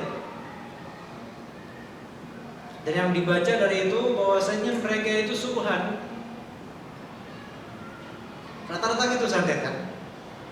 Banyak jin-jin suruhan kroco-kroconya. Yang sebenarnya itu mereka terpaksa itu begitu. Karena ada induk semangnya atau rois ketuanya. Rois ketuanya ada. Nah, kalau kroco-kroconya itu kan sebenarnya ikut-ikutan. Kita nasihati, kita dakwahi. Kemudian kita minta pertolongan kepada Allah, ya Allah berilah hidayah pada jin ini. Jadilah dia baik. Kita nasihati, dakwah. Akhirnya kau syahadat. Alhamdulillah. Bismillahirrahmanirrahim. Ikut bismillah. Syahadat. Yang tadinya ada yang Kristen, ada yang tak ada agama dan sebagainya. Tadi jam 2. Alhamdulillah. Akhirnya masuk Islam. Semua yang tadinya kan dengan izin Allah cukup disentil gini aja, hancur tangannya. Ketika masih berupa syaitan yang terkutuk. Karena lemah, syaitan itu sebagian besarnya itu tidak punya apa-apa. Antum baca dengan keimanan antum, mulai sentil aja, hancur, sakitan. Tapi setelah syahadat dia berterima kasih. Ternyata yang didapatkan itu benar-benar bercahaya. Beda atmosfernya ketika dia masih syaitan, kemudian mendapat hidayah dari Allah Subhanahu wa taala. Kalau misalnya ada orang Kristen ketika itu ya mungkin, wah saya juga pengen gitu jadi seperti itu. Tapi itu benar, 3 jin. Sebenarnya ada lebih dari 3, mungkin 5 atau berapa, tapi yang lain nggak mau. Alhamdulillah, itu doa terhadap jin kafir yang kita nggak kenal tadinya, dan Allah kasih hidayah. Dan itu bukan sesuatu yang mustahil, bahkan itu sesuatu yang biasa itu. Biasa itu. Kita suruh kamu sekarang bergaul dengan jin-jin muslim, terutama yang di masjid. Dan juga di masjid ini mungkin teman-temannya, rekan-rekan kita, saudara-saudara kita, saudara seiman, ya, yang mendengar kajian ini dari kaum jin dan juga manusia, semuanya saudara, semuanya saudara.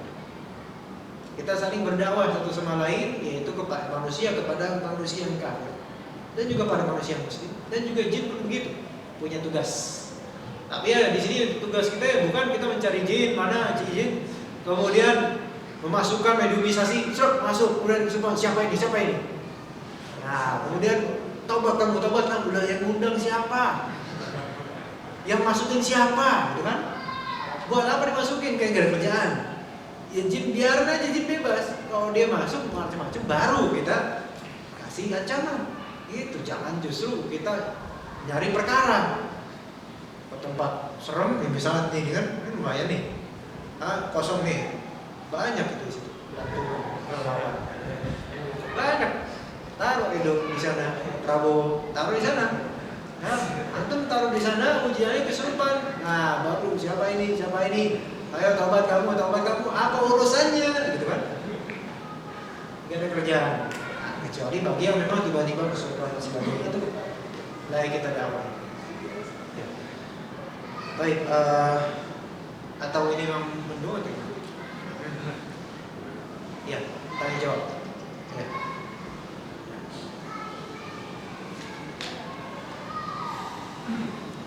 Ini nggak apa-apa, kita 2 halaman nggak masalah. Hah? Nggak apa-apa. Nggak, nanti antum menuntut anak lagi. Ini kok 2 halaman doang, padahal buku banyak. Ntar marah-marah, ntar aja demo di luar nggak mau masuk. Hah? Boles. Nggak kirain gitu loh. Boles kasih.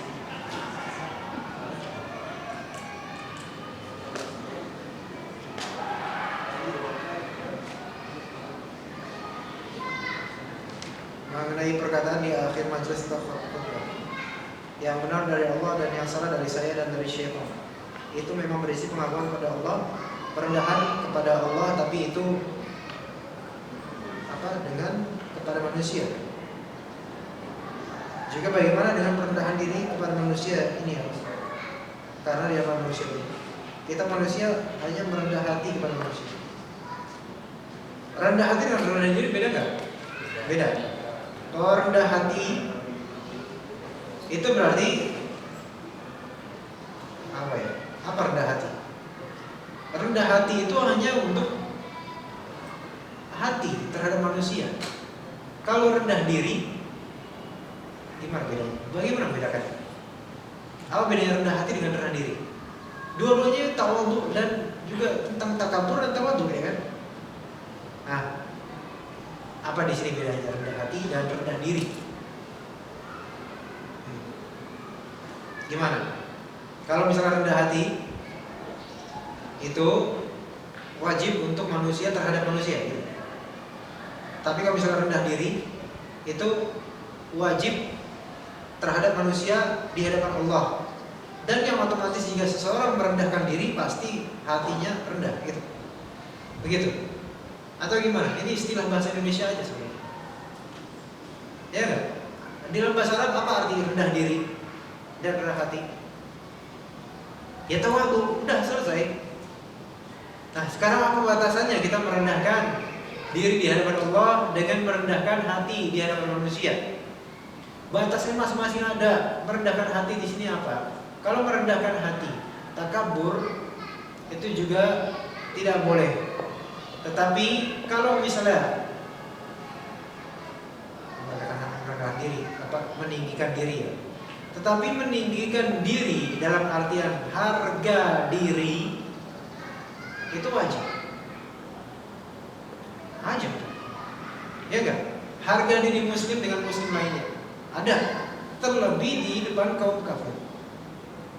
Nah, makanya di sini istilah aja merendahkan diri, maksudnya merendahkan harga diri. Dan itu hanya untuk manusia. Enggak boleh. Karena kita masing-masing punya harga diri. Kalau misalnya merendahkan harga diri di hadapan manusia, itu boleh. Maka sekarang antum buka aurat, buka apa? Harga diri antum rendah. Tetapi kalau misalnya dinisbatkan atau ditujukan kepada Allah, rendah diri di sini artinya penghambaan secara mutlak. Penghambaan secara mutlak. Karena asalnya manusia itu hamba dan di bawah. Kemudian asalnya manusia dengan manusia lain itu sama. Ya enggak? Sehingga nggak ada yang rendah, nggak ada yang ini, tapi harga diri tetap dijaga. Nah, manusia itu sama, tetapi yang membedakan adalah ketakwaan. Sehingga harga diri orang yang bertakwa itu harus lebih dijaga daripada harga diri orang yang tidak bertakwa.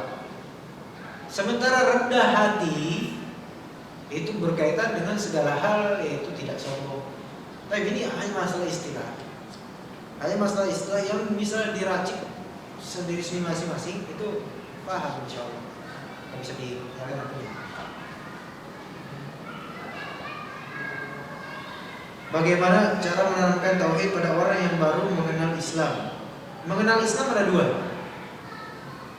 Mengenal agama Islam atau mengenal agama Islam dengan manhaj yang sahih. Nah, ada dua versi. Maksudnya mana nih? Kalau mengenal Islam secara mutlak yang tadinya baru kafir kemudian ke Islam, itu ada sendiri metodenya. Kalau mengenal Islam, baru mengenal Islam, yaitu Islam yang sesuai dengan sunnah, ini juga ada kondisinya. Mengenal Islam dari orang yang tadinya kafir, yang paling pertama itu jangan singgung masalah kecil yang diperdebatkan di kalangan kaum muslimin, tapi singgung masalah sebagaimana ayat-ayat makiyah, yaitu tentang akidah. Jangan singgung di sini dulu masalah isbal misalnya, kemudian masalah yayasan boleh enggak hukumnya. Sampai nanti repot dipikir, ini kok masalah kayak gini aja diributin, gitu kan? Nah itu bagi yang baru mengenal Islam. Adapun bagi yang baru mengenal Islam dengan manhaj yang sahih, yang paling pertama itu akhlak. Akhlak, yaitu antara antum dengan orang yang baru datang majelis misalnya, ya kan? Akhlak di sini yaitu muamalah, antum memperbaiki muamalah dengannya. Syukur-syukur dia itu mau ikut kajian, gitu kan? Jangan antum picikan mata, wah ini orang beda sendiri, kemudian nggak ada yang mau bergaul dengannya. Jangan, justru ini kesempatan untuk antum untuk mengubah dirinya menjadi yang lebih baik, gitu. Ya itu orang yang baru mengenal Islam dengan manhaj yang sahih. Karena apa? Karena itu sama-sama Islam. Di sini antum nggak perlu banyak-banyak perkara Tuhan kita Allah, kemudian Allah pencipta alam, kemudian lo kira lo nggak tahu, gitu kan? Nanti kalau baru tahu juga. Nah, tapi step by step pendekatan. Kalau misalnya mengenal Islam baru, Islam benar-benar, baru benar-benar itu dengan sebagaimana kita mempelajari ayat-ayat yang turun dari Mekah.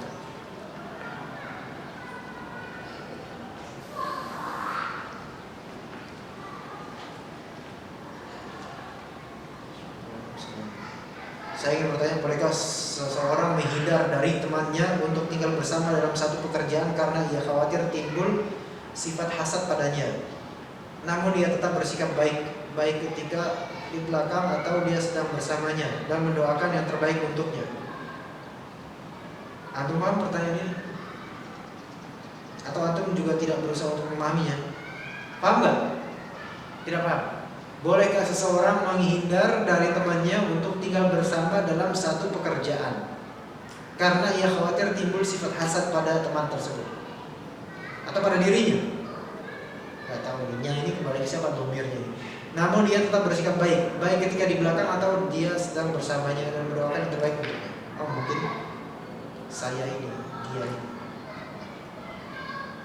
Dia hindarilah orang yang misalnya kita khawatirkan ada timbul sifat hasad, karena kadang-kadang ketahuan orang yang hasad terhadap kita itu ketahuan dari gerak-geriknya dan dari lisannya.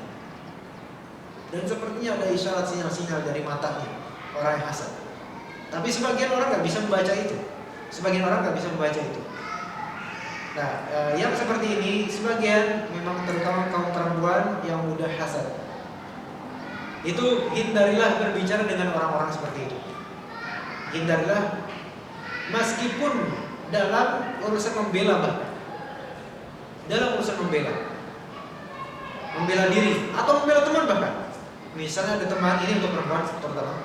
Misalnya temannya dijelek-jelekan oleh teman yang lain. Nah, antum kalau bisa jangan melerai bahkan. Karena melerai apa? Akan menjadi MLM hasad atau MLM kebencian. Nyambung nanti kebenciannya, berantai. Situ juga kena ikut. Nah, seringkali gitu. Yang melerai siapa? Ikhwan aja. Damai nanti jadi. Damai gak?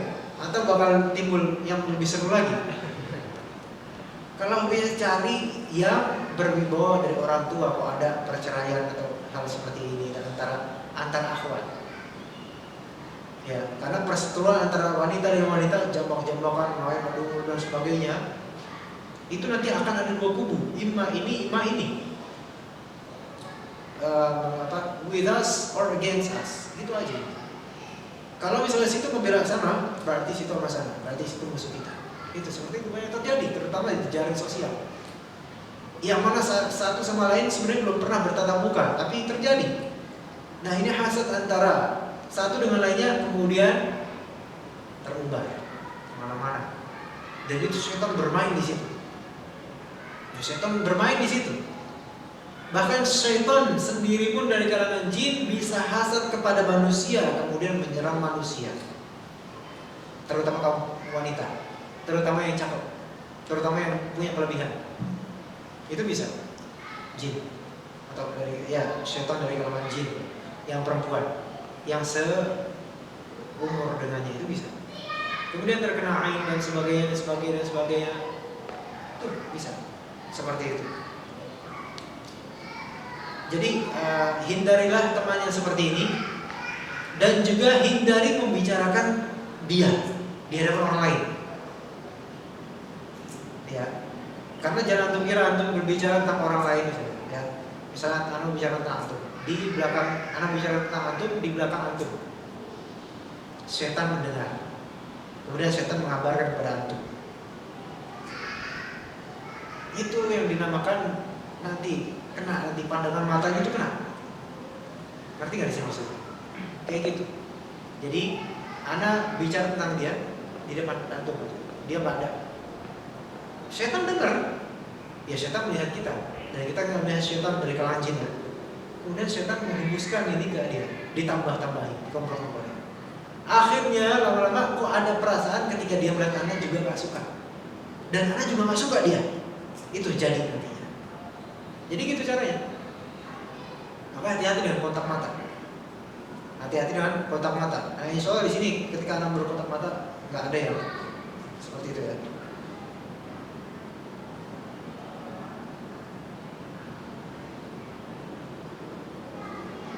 Tentang pendapat Allah mungkin mengampuni dosa syirik bagi Allah kehendaki. Bagaimana agar kita menjadi orang yang dikehendaki Allah diampuni setelah berdosa syirik? Caranya adalah berdoa terus dan ikhlas. Dan sekali lagi sering mengucapkan atau berdoa, Allahumma a'inni ala dzikrika wa syukrika wa husni ibadatik. Itu sering-sering. Ya Allah, bantulah aku berzikir, mengingatmu dan bersyukur padamu dan beribadah dengan baik terhadap engkau. Itu sering-sering ya. Berusaha terus lafalkan doa itu, ingat terus doa itu, dan hadirkan penghayatan terhadap Allah Subhanahu wa taala. Bagaimana menghadapi suami yang enggan mengaji, baca Al-Quran dan sholat berjamaah padahal sudah dinasihati? Nah, minta pendapat antum gimana? Tergantung kondisi ya. Besok-besok tolong soal rumah tangga mudah-mudahan bisa ditanyakan kepada yang lain ya, karena memang gimana ya? Untuk menasihati misalnya laki-laki itu egonya memang tinggi ketika memang sudah sulit. Dan kadang kesulitan itu juga kita cari penyebabnya. Apakah karena karakter dari sananya, didikan dari orang tua ya dulu pertama. Itu satu. Atau memang dia menyimpan jimat. Dua. Atau hal lain. Ya. Lagi-lagi tentang mistis ya. Tapi benar ini. Setan senang keretakan rumah tangga. Hati-hati kalau misalnya suaminya datang ke dukun misalnya, diam-diam cari misalnya di baju, ternyata satu bajunya ada panah-panah dan sebagainya. Jangan. Orang yang pergi ke dukun itu anti berjamaah biasanya. Kalaupun dia berjamaah pasti melakukan bid'ah. Ya, coba cari aja yang suka ke dukun. Banyak di anak Betawi sini atau Sunda atau Jawa atau mana, semua suka ada. Diam-diam berdukun, pengasihan, ya, pesugihan dan lain-lain dengan hal-hal tertentu syarat. Itu kemudian akan menjadi anti ngaji, anti sholat berjamaah, bahkan anti sholat sekalipun. Nah, kalau kayak gini nih susah. Dia di ruqyah pun nggak bakal mau. Ada ruqyah kabur dia. Ada azan, nah kalau sampai ada azan sampai dia kayak gini berarti benar itu. Nah, itu cari tahu gimana kasusnya dulu, gelagatnya. Kalau memang dia antinya itu sampai anti sekali, berarti ada sesuatu yang mistis di sini. Tapi kalau misalnya memang didikan, nah ini harus sabar. Kalau mistis itu ya bagaimanapun doalah kepada Allah Subhanahu wa taala, dan kalau ketemu jimat hancurkan saja jimatnya. Tapi saya Allah alam ini tanpa nanya bagaimana kondisinya.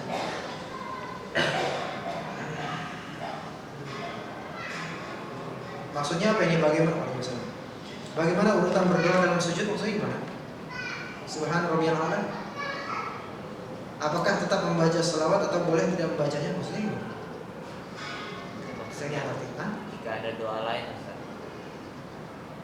Jika ada doa lain, membaca Subhana Rabbiyal A'la. dalam sujud misalnya kita ingin berdoa ya, dalam sholat boleh berdoa dalam sholat ketika sujud terakhir misalnya. Dan itu ada sesuatu yang sunnah. Ketika kita bersujud disunahkan untuk mempanjangkan, yaitu lebih baik ketika kita sholat sendiri. Mempanjangkan, kemudian aktsiru fi doa, berbanyak di dalamnya doa. Ya. Tetapi kalau saya pribadi lebih mengambil pendapat doa yang maksurah kalau dalam sholat, bukan doa buatan sendiri. Nah sekarang sholat itu maksurah bukan? Maksurah. Ada asarnya. Allahumma sholli wa sallim ala Muhammad. Ada asarnya, ada perintahnya. Nah, nggak masalah, insya Allah. Nomor 2, apakah doa yang diucapkan hanya dalam hati bisa terkabul? Bisa terkabul. Karena intinya adalah hati. Intinya adalah hati kita. Tetapi tetap yang jauh lebih terkabul adalah dengan hati dan dilafalkan. Apa hukum emoticon dalam aplikasi smartphone? Hukum emoticon dalam aplikasi smartphone, jika mengharapkan gambar secara mutlak, maka itu mutlak haram. Namun bagi yang membolehkan dalam kondisi tertentu, maka itu boleh dengan alasan bahwasanya yang membuat gambar itu bukan kita, artinya, melainkan kita sekadar menaruh gambar. Sebagaimana dikatakan oleh Ustaz Muhammad Arifin Badri dalam salah satu majelis beliau waktu saya ikutan di pondok pesantren Ibnu Hajar. Beliau berkata, emoticon dalam aplikasi smartphone itu kita kan tinggal tekan dan kita sebagaimana foto, ya kan? Itu bagi yang menghalalkan atau membolehkan dan merusakkan. Udah, kita nggak mau bikin gambar diedit, kita bikin gambar muka enggak, ya? Enggak. Kita cuman taruh tek ya, terus apa gitu misalnya. Itu bagi yang menganggapnya boleh. Tapi bagi yang menganggapnya haram, tentu itu masuk haram. Maksudnya menganggap foto itu haram, itu tuh masuk haram. Berapa menit lagi azan?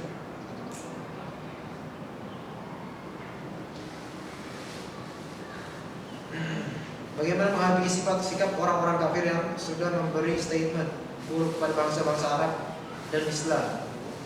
Punak kasus, apa nih punak kasus ini? TKI, perang negara-negara Islam dan lain-lain. Kalau misalnya nanti nggak bisa bersikap, udah diam aja. Jangan memperkeruh.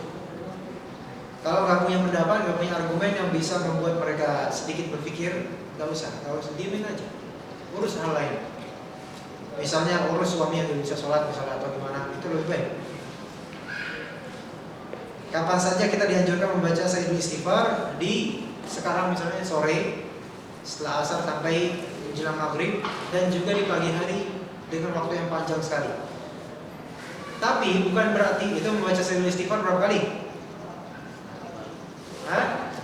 Dengan keyakinan di hati, meyakininya, berarti harus paham dulu. Tapi bukan berarti di selain waktu itu kita nggak boleh, dan kita harus satu doang itu, enggak juga. Boleh 3, 10, terserah. Yang penting zikir. Baik, kita teruskan insyaallah pekan depan. Subhanakallahumma wa bihamdika asyhadu an la ilaha illa anta astaghfiruka wa atubu ilaik. Assalamualaikum warahmatullahi wabarakatuh.